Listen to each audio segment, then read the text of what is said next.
Hello दोस्तों, स्वागत है आप सभी का अपना चैनल अंकिता दीदी टीचिंग। तो आज हम पढ़ने वाले हैं पास्ट सिंपल। ठीक है, तो पास्ट सिंपल का आज हम इंट्रोगेटिव सेंटेंस के बारे में पढ़ने वाले हैं। ठीक है, इससे पहले मैंने ये पास्ट सिंपल का अफर्मेटिव सेंटेंस और नेगेटिव सेंटेंस को पहले ही पिछले वीडियोस में पढ़ा दिए हैं।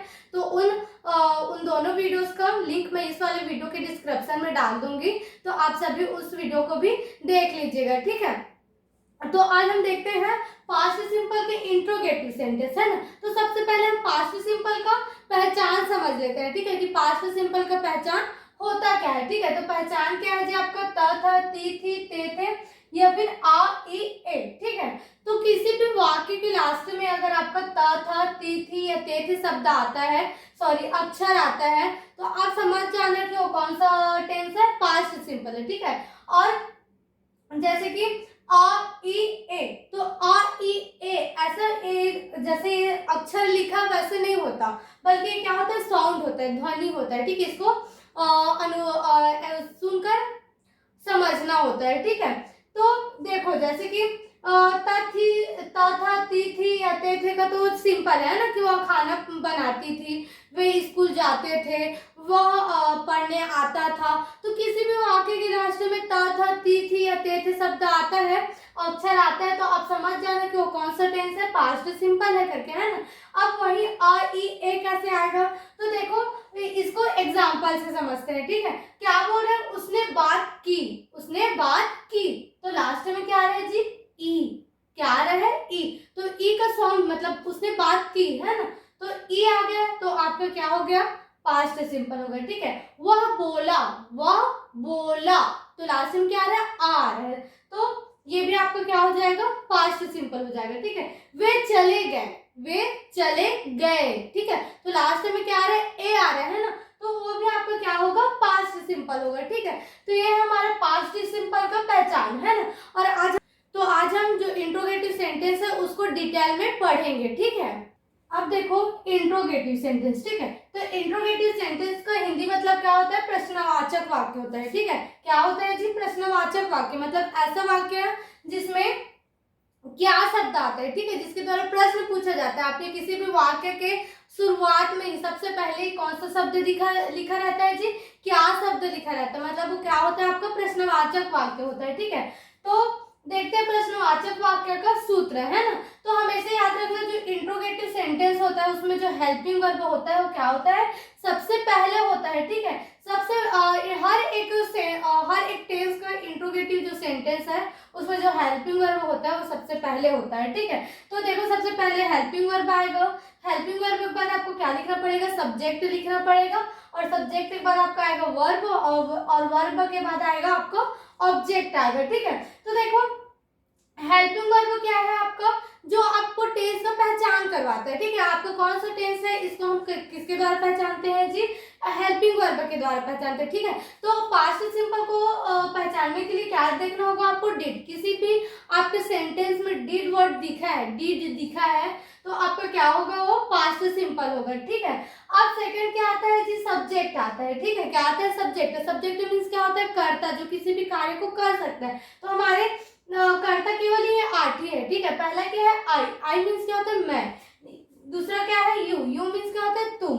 वी मीन्स क्या होता है, हम। दे मीन्स क्या होता है, वे। ही मीन्स होता है वह, और सी मीन्स भी क्या होता है, वह। देखो ही और सी दोनों का मतलब क्या होता है, वह होता है, लेकिन ही का यूज किसके लिए किया जाता है, लड़का के लिए किया जाता है, और सी का यूज किसके लिए किया जाता है, लड़की के लिए किया जाता है। ठीक है, इट मीन्स क्या होता है, यह होता है। ठीक है, क्या होता है जी, यह। इसका यूज किसके लिए किया जाता है, ऐसा वस्तु जिसमें मतलब किसी भी वस्तु, मतलब ऐसा चीज जिसमें जान नहीं है। ठीक है, उसके लिए क्या, निर्जीव वस्तु के लिए किसका यूज होता है, ईट का यूज होता है। ठीक है, या फिर छोटे छोटे जो जीव जंतु होते हैं उसके लिए भी किसका यूज कर दिया जाता है, ईट का यूज कर दिया जाता है। ठीक है, फिर नेम। नेम मीन्स क्या होता है, नाम। आपकी दुनिया में जितने भी नाम है वो सभी क्या होता है, आपका सब्जेक्ट होता है। ठीक है, फिर उसके बाद आता है वर्ब। वर्ब मीन्स क्या होता है, क्रिया।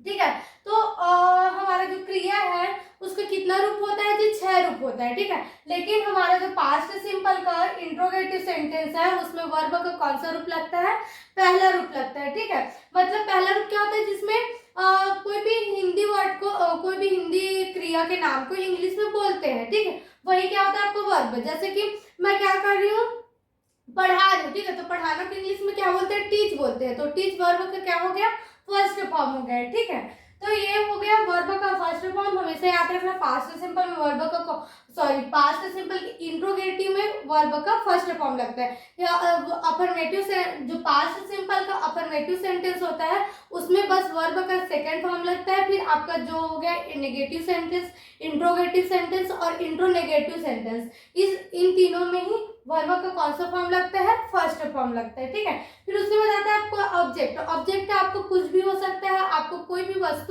जो आपको जो आपके कार्य को पूरा करने में मदद कर रहा है, वो क्या होता है आपका ऑब्जेक्ट। जैसे मैं लिख रही हूँ, ठीक है, तो मैं लिख किसके द्वारा पाऊंगी, भाई मैं लिख रही हूँ, ठीक है, मैं क्रिया कर रही हूँ लिखने का, लेकिन बिना पेन का कभी लिख पाऊंगी क्या, नहीं लिख पाऊंगी। तो आपको जो ये पेन है वो क्या हो जाएगा, आपको ऑब्जेक्ट हो जाएगा, ठीक है।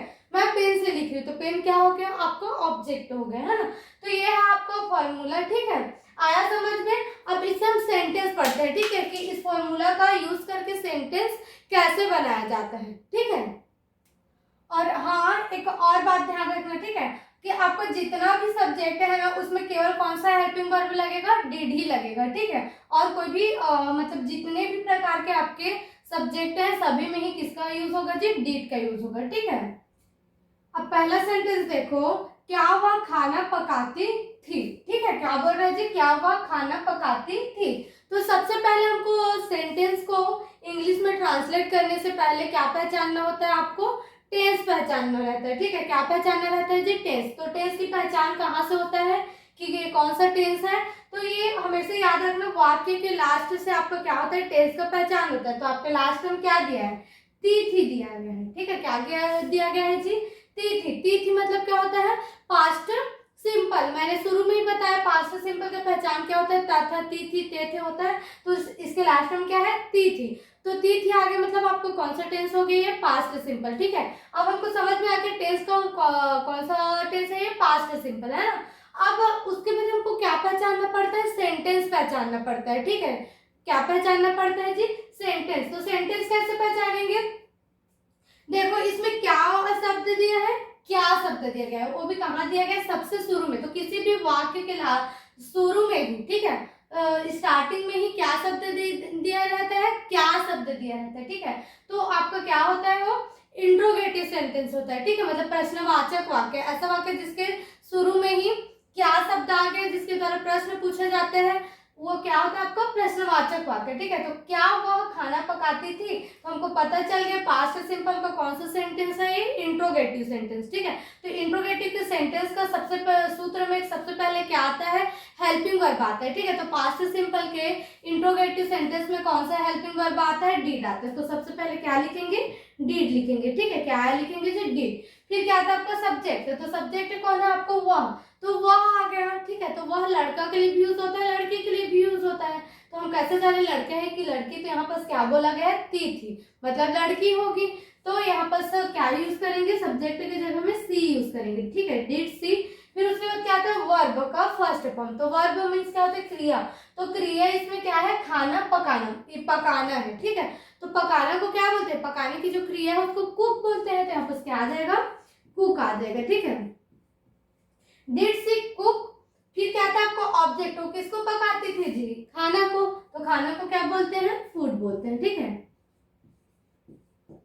डिड सी कुक फूड, क्या वह खाना पकाती थी, ठीक है, आया समझ में।